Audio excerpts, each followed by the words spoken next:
حضرت عمر کا مرتبہ اور مقام یہ ہے کہ نبی کریم علیہ السلام نے فرمایا کہ جبریل امین 950 سال میرے عمر کی شان بیان کریں تو عمر کی شان ختم نہیں ہوتی۔ 950 سال اگر حضرت جبریل بھی بیان کریں تو یہ مقام ہے سیدنا فاروق اعظم کا۔ نبی کریم صلی اللہ تعالیٰ علیہ وسلم نے فرمایا کہ میں نے خواب دیکھا ہے، کچھ لوگوں کو میں نے قمیضیں پہنے ہوئے دیکھا، کچھ کی قمیضیں ناف تک تھیں، کچھ کی پیٹ تک تھیں اور کچھ کی گھٹنوں تک تھیں۔ عمر میں نے تمہیں بھی دیکھا ہے، تمہاری قمیض تو پیروں سے ٹکرا رہی تھی۔ تو حضرت عمر کہنے لگے حضور خواب کوئی دیکھتا ہے، تعبیر کوئی بتاتا ہے، پر یہاں کمال یہ ہے کہ خواب بھی آپ نے بتایا ہے، تعبیر بھی آپ ہی بتائیں گے۔ حضور پھر بتا دیں اس خواب کی تعبیر کیا ہے؟ تو حضور نے فرمایا تعبیر یہ ہے کہ کسی کا دین ناف تک، کسی کا گھٹنوں تک، کسی کا پیٹ تک، اور عمر تو سارا ہی دین میں لپٹا ہوا ہے، تو سارا ہی دیندار ہے، سارا ہی۔ حضرت عمر فاروق رضی اللہ تعالیٰ عنہ آئیڈیل ہیں، ایک ہیرو ہیں۔ حضرت عمر فاروق کی زندگی میں جو چیز آپ کو بہت زیادہ ملے گی نا وہ یہ ہے کہ آپ نے جتنا کڑا احتساب محاسبہ باہر والوں کا کیا ہے نا، اس سے زیادہ بڑھ کے اپنا اور اپنے گھر والوں کا کیا ہے۔ تو حضرت عمر کے بیٹا گزر رہا تھا تو حضرت ابو موسیٰ اشعری کہتے ہیں میں نے صفائی کی تو 1 دینار نکلا، تو میں نے وہ 1 دینار نا حضرت عمر کے بیٹے کو دے دیا۔ میں نے کہا لو بیٹا اپنے چچا کی طرف سے تحفہ۔ تو گھر جا کے انہوں نے حضرت عمر کو بتایا کہ چچا نے پیسے دیے ہیں، چھوٹے بچے تھے۔ حضرت عمر نے حضرت ابو موسیٰ اشعری کو بلا لیا اور بلا کے فرمانے لگے میں تو تمہیں اپنا دوست جانتا تھا اور تو نے میری اولاد کو ہی دنیا دار بنانا شروع کر دیا، میرے بچوں کو ہی تم نے دنیا دار پیسوں پہ لگانا شروع کر دیا، میں تو تمہیں یار سمجھتا تھا۔ فرمایا تمہیں چاہیے تھا میرے بیٹے کو نصیحت کرتے کہ بیٹا پیسوں سے رب راضی نہیں ہوتا، اس کی رضا والے کام کیے جائیں تو رب راضی ہوتا ہے۔ اور فرمایا تمہیں کوئی اور گھر نہیں ملا تھا تباہ کرنے کے لیے، میرا ہی گھر ملا تھا، اٹھاؤ اپنا دینار اور خبردار آج کے بعد میرے بچوں کے ساتھ یہ والی نیکی نہ کرنا۔ اور ہمارا کیا سٹیٹس ہے؟ دوستی ہے یہ اس سے جو تحفے زیادہ دے، جو بچوں کو خراب کرنے میں مدد زیادہ کرے اس کے ساتھ گرانا۔ حضرت عمر نے گھر پہ اور سب سے بڑھ کر اپنی ذات پہ توجہ کی۔ حضرت ابو مالک رضی اللہ تعالیٰ عنہ کہتے ہیں میں عمر کے پیچھے پیچھے ایک باغ میں گیا، اکثر اس باغ میں جایا کرتے تھے، اور عمر جا کے نا تو درخت کے نیچے بیٹھ گئے اور فرمانے لگے او امیر المومنین اللہ سے ڈر جا، ورنہ جس رب نے حکومت دی ہے وہ عذاب بھی بڑا دے گا، ڈر جا رب سے۔ کبھی ساری زندگی حضرت عمر نے اپنا کوئی تعارف نہیں کرایا، کبھی نہیں۔ ایک بندے نے آپ کے سامنے تعریف کر دی آپ کی تو فرمانے لگے تو خود بھی ہلاک ہوا اور مجھے بھی ہلاک کر دیا، کیا ضرورت پڑی ہے میری تعریفیں کرنے کی؟ اتنی دیر میری تعریف میں لگائی، اللہ کا ذکر کرتا رب تجھے ثواب دیتا، حضور پہ درود پڑھتا تو رب تیرے اوپر رحمتیں نازل کرتا، کس چکر میں ہے؟ آج جتنا اچھی کوئی خوشامد کرے اتنی اچھی وزارت ملتی ہے، جتنی اچھی اس کو جو ہے وہ چاپلوسی کرنی آیا درجہ بھی اسے اتنا ہی اچھا ملتا ہے۔ حضرت عمر فاروق رضی اللہ تعالیٰ عنہ آپ کے بیٹے کہتے ہیں، صاحب فتوح الشام نے لکھا ہے، آپ کے صاحبزادے کہتے ہیں میں نکلا تو میرے ابا جی نا اپنی پشت پر مشکیزہ رکھ کے کنویں سے پانی بھر کے آ رہے تھے۔ میں دوڑ کے آگے گیا، میں نے کہا ابا جی مجھے دے دے۔ فرمانے لگے بیٹا تیرا کیا خیال ہے، کوئی اور نہیں تھا مشکیزہ بھر کے لانے کے لیے، تیرا کیا خیال ہے؟ کہا ابا جی بڑے لوگ تھے پر آپ کیوں اٹھا رہے ہیں؟ فرمانے لگے نفس نا ذرا میرا بڑا ہو گیا تھا، اسے ذرا ذلیل کر رہا ہوں، ذرا اپنا محاسبہ کر رہا ہوں، یہ مجھے کہہ رہا تھا تو بڑی چیز ہے، تو میں نا ابھی مشکیزہ گھر رکھ کے آؤں گا، پھر تیری ماں نے مجھے کہا ہے کہ گھر میں لکڑیاں کوئی نہیں جلانے کے لیے، پھر میں جنگل سے لکڑیاں کاٹ کے لاؤں گا۔ امیر المومنین بن کے نا تو میرا نفس تھوڑا بڑا ہو گیا۔ اب یقین کریں ہمارا آزما خراب ہو جاتا ہے جب تک ہمارا تعارف صحیح نہ ہو، ہمارا تعارف ٹھیک نہ ہو، میں یہ ہوتا ہوں میں وہ ہوتا ہوں، چھوڑ مٹی دیں تے مٹی رہنا ہی، مٹی دیں تے مٹی دیں تے مٹی رہنا ہی، ایویں کادی بلے بلے اج مٹی دے اتے بندیا تے کل مٹی دے تھلے، مٹی دیں تے مٹی رہنا ہی، کادی بلے، مجھے پوچھ لو مجھے جان لو میرا نام لے لو، میں بھی آیا ہوں، میں بھی ہوتا ہوں، میرا بھی یہ تذکرہ ہے۔ جس کو اپنا تعارف کرانا پڑ گیا اس سے بھی زیادہ کمزور کوئی ہے؟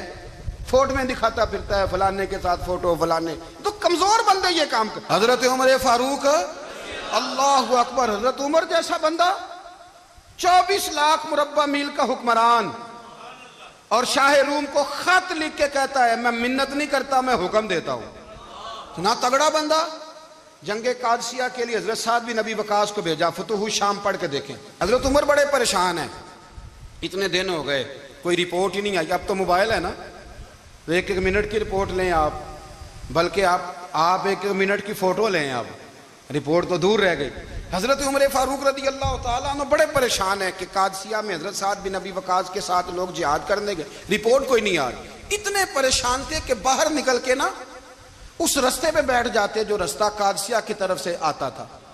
جو بھی آتا جاتا پوچھتے جنگ کے کیا حالات ہیں. ادھر جب اللہ نے فتح دے دی نا تو حضرت سعد بن ابی وقاص رضی اللہ تعالیٰ عنہ نے ایک قاصد کو خط دے کے بھیجا. کہنے لگے عمر کے پاس جاؤ, انہیں اطلاع دو کہ الحمدللہ اللہ نے اسلام کو فتح عطا کر دی. یہ حضرت عمر کو جا کے دینا. وہ بڑے پریشان ہوں گے. وہ جو اس زمانے میں اس طرح ہوتا تھا کہ کئی دور دور سے صحابہ جو دوسرے شہروں کے ملکوں کے رہنے والے ہوتے تھے وہ بھی آ کے شامل ہو جاتے تھے جہاد میں.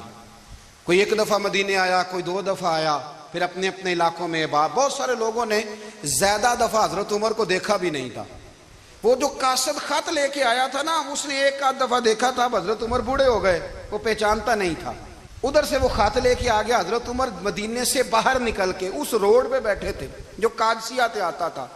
جب وہ اس آدمی کو آتے دیکھا تو حضرت عمر اٹھ کے کھڑے ہو گئے, فرمانے لگے قادسیہ سے آ رہے ہو؟ وہ کیا کہتا ہے؟ پھٹے پرانے کپڑے, ٹوٹے ہوئے جوتے, سر پہ پرانی پگڑی. کہنے لگے غلام مدینے کے رہنے والے ہو؟ حضرت عمر کہنے لگے ہاں مدینے کا ہوں. کہا میں قادسیہ سے آیا ہوں, الحمدللہ اللہ نے اسلام کو فتح دے دی ہے, الحمدللہ کفر کی کمر ٹوٹ گئی ہے. اس نے یہ بات کر کے تو گھوڑے کو ایڑی لگائی, گھوڑا دوڑنے لگا مدینے کے. حضرت عمر بھی ساتھ ساتھ دوڑ رہے. فرمانے لگے اچھا بتاؤ خالد بن ولید کا کیا حال ہے؟ تھوڑا آگے جا کے فرمانے لگے اسامہ بن زید کیسے ہے؟ وہ کہتے ہیں ٹھیک ہے. پھر اس نے اور گھوڑا. عمر ساتھ ساتھ دوڑ رہے ہیں, ساتھ ساتھ. 24 لاکھ مربع میل کا حکمران, ایک جوتا پیر سے نکل گیا, عمر دوڑ رہے ہیں. آگے جا کے پوچھتے ہیں سعد بن ابی وقاص کا کیا حال ہے؟ کہ حضور وہ بھی ٹھیک ہے. کتنے لوگ میرے شہید ہو گئے مسلمانوں میں سے؟ کہنے لگا صحیح گنتی کا نہیں پتا, یہ لفظ ادا ہوتے ہوتے مدینے کی سرحد آ گئی. لوگوں نے عمر کو گھوڑے کے ساتھ دوڑتے دیکھا تو کہا امیر المومنین کیوں دوڑ رہے ہیں؟ وہ غلام چھلانگ لگا کے نیچے آیا, قدموں میں بیٹھ گیا. کہنے لگا حضور آپ نے بتایا ہی نہیں آپ امیر المومنین ہیں. آپ فرمانے لگے کیا بتاتا؟ میں تو اونٹ چرانے والے کا پتر ہوں, کیا بتاتا؟ وہ عمر ہوں جس نے اپنے گناہوں کا حساب دینا ہے. کیا بتاتا؟ جو سعد بن ابی وقاص کو جہاد پہ بھیج کے خود بزدلوں کی طرح گھر میں بیٹھا ہے. کیا بتاتا؟ کوئی حیثیت نہیں, کوئی تار. تو نے اچھا کیا, تو مجاہد تھا, مجھے ساتھ ساتھ دوڑایا, تو نے اچھا کیا. جتنے لوگ تھے چیخے مار کے رونے لگے. حضرت فاروق اعظم سے کہنے لگے عمر جب تک تیرے جلوے رہیں گے اللہ کامیابیاں ہی عطا فرمائے گا, جب تک تیرا رنگ رہے گا اللہ تعالیٰ نوازتا ہی رہے گا. کچھ نہیں کبھی اپنا آپ ظاہر ہی نہیں کیا. بہت بڑے تھے, بہت بڑے تھے حضرت عمر, بڑے تھے. حضرت ابو رافع غلام تھے, قرآن پاک بڑا سونا پڑھتے تھے. حضرت عمر جب بھی انہیں ملتے کہتے ابو رافع تو عمر سے اچھا ہے, قرآن بڑا شاندار پڑھتا ہے. تو وہ کہتے حضور اگر میں قرآن صحیح پڑھتا ہوں تو آپ کو قرآن کی تشریح زیادہ صحیح آتی ہے, آپ بھی تو مجھ سے افضل ہیں. تو آپ فرماتے نہیں پھر بھی تو مجھ سے افضل ہے. کیوں؟ اس لیے کہ تو اپنے آقا کی نوکری بھی ٹھیک کرتا ہے اور رب کی عبادت بھی ٹھیک کرتا ہے, اور مجھے خالص صرف عبادت کرنی ہوتی ہے وہ بھی ٹھیک نہیں کر پاتا. ساری زندگی اپنا محاسبہ, ساری زندگی اپنے گریبان میں دیکھا, ساری زندگی اپنے آپ کو پرکھا, اپنے آپ کو ٹٹولا. 62 سال عمر بیت گئی. حضرت حذیفہ بن یمان ایک صحابی تھے, میرے نبی کریم علیہ السلام نا ان سے راز کی باتیں کرتے تھے. ہر بندے کا ہاضمہ ٹھیک نہیں ہوتا, سب سے راز کی بات نہیں کرنی چاہیے. حضرت حذیفہ بن یمان کہتے ہیں حضور راز کی باتیں بتاتے. مدینہ منورہ میں جو منافقین تھے ان کی لسٹ بھی نبی پاک نے حضرت حذیفہ بن یمان کو دی تھی. جب کوئی مشکوک آدمی مر جاتا نا تو صحابہ کہتے ہیں ہم دیکھتے اگر حضرت حذیفہ نے جنازہ پڑھا ہے تو ہم بھی جنازہ پڑھ لیتے. نبی پاک نے بھی کچھ جنازے نہیں پڑھے. ترمذی میں ہے فرمایا عثمان سے جو بغض رکھے اس کا جنازہ نہیں پڑھیں گے. حضرت حذیفہ بن یمان اگر جنازہ پڑھتے تو لوگ پڑھتے، وہ نہ پڑھتے تو لوگ جنازہ نہ پڑھتے۔ حضرت حذیفہ بن یمان کہتے ہیں جناب عمر فاروق کی خلافت کے آخری ایام تھے، کچھ دنوں کے بعد وہ شہید ہو گئے۔ فرماتے ہیں آدھی رات کا وقت تھا، میں گھر میں سویا تھا بڑا بے فکر، اچانک میرے دروازے پہ دستک ہوئی، میں گھبرا کے اٹھا، اتنی رات کو کون آیا؟ کہتے ہیں قربان جاؤں، دروازے پہ گیا تو امیر المومنین فاروق اعظم دروازے پہ۔ میں نے کہا عمر کوئی حکم تھا تو مجھے بلا لیتے۔ کہنے لگے میں نا امیر بن کے نہیں آیا، تیرا ویر بن کے آیا ہوں۔ امیر المومنین کی حیثیت سے سرکاری کام سے بلاتا تو وہاں بلاتا، مجھے ایک ذاتی کام پڑ گیا۔ کہتے ہیں میں نے عمر کو گھر کی اندر بلا کے چارپائی پہ بٹھایا، میں نے کہا حضور میں غریب آدمی میں کیا آپ کے کام آ سکتا ہوں؟ تو کہتے ہیں انہوں نے نا مجھے ساتھ بٹھا لیا، پھر میرا ہاتھ پکڑ لیا، کہنے لگے تو عمر کو جانتا ہے؟ عمر جھوٹ نہیں بولتا، تو جانتا ہے عمر وعدوں کا پکا ہے؟ کہا حضور جانتا ہوں۔ کہا میں اس وقت آیا ہوں جب دیکھ بھی کوئی نہیں رہا۔ حضرت حذیفہ بن یمان کہتے ہیں پریشان ہو گیا، حضور پہلیاں نہ بجھوائے، مہربانی کریں بتائیں کدھر آئے ہیں؟ تو حضرت عمر فاروق فرمانے لگے 62 سال کا ہو گیا ہوں، 63 میں چل رہا ہے، داڑھی سفید ہو گئی ہے، پھل پک گیا، اٹھ فریدہ ستیا، داڑھی آ گیا ہی پور، اگا نیڑے آ گیا ہی، پیچھا رہ گیا ہی دور، اب قبر اشر کا معاملہ صاف نظر آنے لگا ہے۔ کہا حضور مجھ سے کیا چاہتے ہیں؟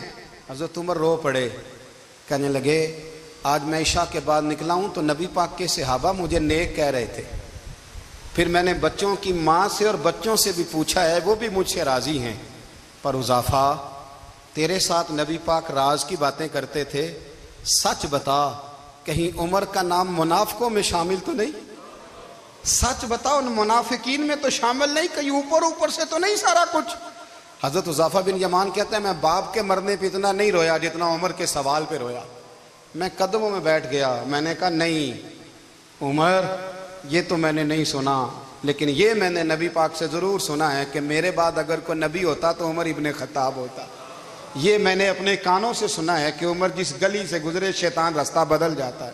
یہ میں نے اپنے کانوں سے سنا ہے کہ 950 سال حضرت جبریل جناب عمر کی شان بیان کریں تو پھر بھی بیان نہیں ہو سکتا، یہ میں نے ضرور سنا۔ دوستو ساری زندگی حضرت عمر نے اگر دوسروں کا محاسبہ کیا تو اپنا اور اپنے بچوں کا بھی کڑا خیال رکھا کہ بچے دونوں کاروبار کے لیے مصر گئے، ایک بہت بڑا قافلہ گیا مدینے سے مصر تجارت کے لیے، تو یہ گئے تجارت کے لیے، تو حضرت عبداللہ ابن عمر اور حضرت عبید اللہ ابن عمر حضرت عمر کے دونوں بیٹے گئے۔ جناب عمر فاروق کے بچے جب وہاں پہنچے، بچے ہیں شہزادے ہیں، وہ کاروبار کرنے گئے، اور وہاں بتایا گورنر صاحب نے کہ یہ فاروق اعظم کے بچے امیر المومنین کے۔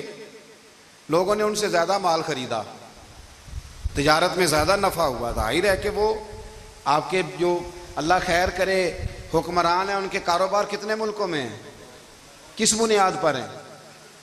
وہ صرف اس بنیاد پر کہ وہ حکمران رہے، ان کے لیے آسان تھا بڑے لوگوں سے تعلقات بنانا۔ حضرت عمر فاروق رضی اللہ تعالیٰ عنہ کے بچے ڈھیروں مال کما کے جب واپس آئے نا، تو حضرت عمر سے آ کے بچوں نے بطور محبت کا ابا جی اللہ نے بڑا ہی فضل کیا ہے، بڑا مال کمایا الحمدللہ، یہ دیکھیں کتنا نوازا ہے۔ تو حضرت عمر کہنے لگے سارے قافلے نے اتنا ہی کمایا ہے؟ سارے قافلے نے اتنا ہی کمایا ہے؟ تو حضور نہیں، سارے قافلے نے اتنا نہیں کمایا، سب کو اتنا نہیں ملا۔ وہ تو وہاں گورنر صاحب نے لوگوں کو تعارف کرایا تھا کہ یہ عمر کے بچے ہیں، تو لوگوں نے پھر ہم سے بڑا ہی خریدا۔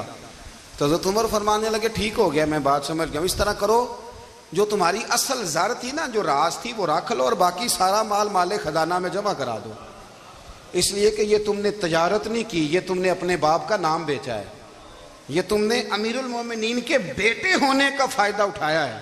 فرمایا یہ تمہارا نہیں حق، یہ مسلمانوں کا ہے، اس لیے کہ یہ مال تم نے محنت سے نہیں کمایا، یہ باپ کی کرسی کا فائدہ اٹھایا ہے۔ اور فرمایا اگر تم نے مال جمع نہ کرایا تو میں مال بھی لے لوں گا زبردستی اور کوڑے بھی ماروں گا، ڈبل سزا دوں گا، مرضی سے جمع کراؤ گے تو کوڑوں سے بچ جاؤ گے۔ بڑے بیٹے نے تو جمع کرا دیا، تو چھوٹا تھوڑا پریشان ہوا، تو حضرت عبداللہ ابن عمر چھوٹے بھائی کا ماتھا چوم کے کہنے لگے بیٹے چپ کر کے جمع کرا، یہاں بھی فخر کر کے ہم عمر کے بیٹے ہیں، اور قیامت میں بھی فخر کریں گے کہ ہم فاروق اعظم کے بیٹے ہیں، یہاں بھی ناز کریں گے اور وہاں بھی ناز کریں گے کہ عمر کے بچے ہیں۔ ہمارے باپ نے خود بھی حلال ہی کھایا ہے، اور جب ہماری کمانے کی باری آئی ہے تو ہمیں حکم بھی حلال کھانے کا دیا۔ بھائی ہمارا مزاج دیں۔ ملک شام سے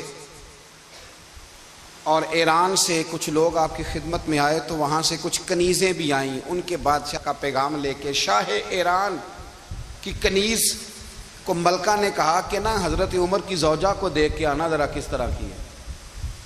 ہمارے ملک میں کیا کہتے ہیں؟ خاتون اول، باقی سارے دوؤں میں خاتون اول۔ ذرا خاتون اول کو دیکھ کے آنا۔ تو وہ جب آئی نا گھر میں ملنے، تو کہا کہ مجھے میری ملکہ نے کہا تھا کہ عمر کی زوجہ سے، اہلیہ سے ملاقات کر کے آنا۔ تو حضرت عمر کی اہلیہ نے نا ایک جوڑا کپڑوں کا دے دیا ملکہ کے لیے، اور ایک خوشبو کی شیشی دے دی۔ اب جب وہ تحفے وہاں گئے تو اس ملکہ نے نا کچھ سونے کا سامان بھیجا، کچھ زیورات بھیجے، کچھ تحائف بھیجے۔ جب حضرت عمر کے گھر آئے نا، وہ خادم لے کے آیا، اس نے کہا جی آپ کی اہلیہ نے تحفے بھیجے تھے، تو جواب میں شاہ ایران کی بیوی نے، یہاں جس ملک کا وہ سفیر تھا، انہوں نے بھی یہ بھیجے۔ تو حضرت عمر فاروق نا وہ تحفے لے کے گھر گئے، تو جا کے کہنے لگے اپنی اہلیہ سے، یہ تو کب سے تحفے تحائف بھیجنے لگ گئی ہے؟ یہ کب سے نظام شروع ہو گیا؟ تو کہ حضور تحفہ دینا لینا تو ٹھیک ہے، سنت ہے، محبت بڑھتی ہے، تو یہ کوئی قباحت نہیں، اور میں نے اپنی ذاتی استعمال کے لیے جو چیزیں رکھی تھی وہ میں نے دی ہیں۔ تو حضرت عمر فاروق رضی اللہ تعالیٰ عنہ فرمانے لگے، ہم نے کسی ملک کے ساتھ اور اس کے بادشاہ کے ساتھ ذاتی تعلق نہیں بنانا، تعلق جو بھی بنے گا رسول اللہ کے دین کی برکت سے بنے گا۔ ذاتی رشتے نہیں ہم نے قائم کرنے، ذاتی۔ آپ کے ملک کی جو ایئر لائن جس کا ہر سال خسارے کا ڈنڈورا پیٹا جاتا ہے نا، وہ ہمارے بادشاہ صاحب اور صدر صاحب اگر غیر ملکیوں کو گھوڑا کبھی بھیجنا ہو نا، گھوڑا، تو پورا ایک جہاز گھوڑا لے کے تحفے میں جاتا ہے، پورا جہاز غریب قوم کا یہ سرمایہ، اور قوم بڑی بادشاہ ہے، لائنوں میں لگ کے ووٹ دیتی ہے۔ دو کام ہمیشہ لائن میں لگ کے کرنے، ایک بل لائن میں لگ کے جمع کرانا ہے، اور ایک ووٹ لائن میں لگ کے، تاکہ پھر پورے 5 سال لائن میں ہی لگے رہیں۔ مرضی سے آپ ووٹ دینا، پر جو بات درست ہے اس کو سنو۔ حضرت عمر فاروق رضی اللہ تعالیٰ عنہ نے اپنی اہلیہ سے پوچھا کتنے کا تھا وہ تیرا جوڑا اور خوشبو کی شیشی؟ انہوں نے کہا 3 دینار کی۔ فرمایا یہ 3 دینار تیرے، اور باقی جو تحفے آئے ہیں وہ تو خود کہہ، چونکہ اس نے تیرے نام بھیجے ہیں، تو کہہ کہ میں مال غنیمت میں دیتی ہوں، تو کہہ میں مسلمانوں کو کہہ۔ تو زوجہ ہنس پڑی، کہنے لگی میں نہ بھی کہوں تو مجھے کہنا تو پڑے گا ہی، کہنا تو میں نے ہے ہی، جو کہ سامنے عمر فاروق ہیں، لہذا فرمایا کہہ دیتی ہوں میں نے دیا خزانے کو۔ حضرت عمر نے جمع کرا لیا۔ میں یہ کیا بات ہوں، میرے گھر والے جو مرضی کریں، ان کا معیار زندگی جس طرح کا مرضی ہو،